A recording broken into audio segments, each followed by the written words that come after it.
Prison ships, also referred to prison hulk, is a vessel used as a prison, often to hold convicts awaiting transportation, especially popular in England in the 18th and 19th century.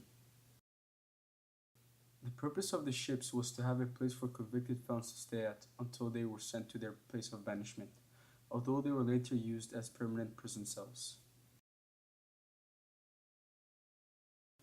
During the American War of Independence, more Americans died as prisoners of war on British prison ships than died in every battle of war combined. 11,500 men and women died to overcrowding, contaminated water, starvation, and disease on prison ships anchored in the East River. The bodies of those died were buried along the shore.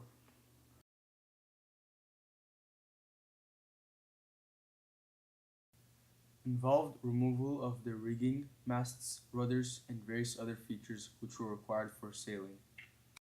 The internal structure was also reconfigured with various features, such as including jail cells in order to accommodate convicted criminals or occasionally prisoners of war.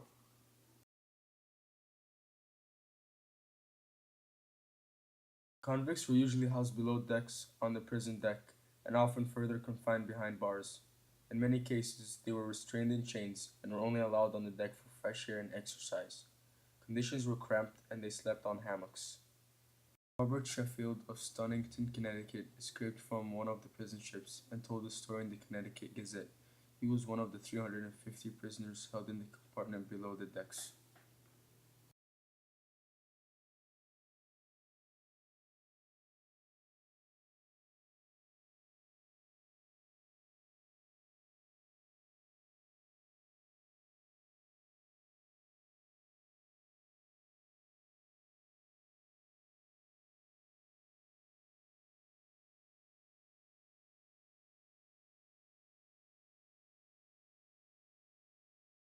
Frederick Nietzsche introduced a system of discipline, surveillance, physical drill, and a system of grading and marks.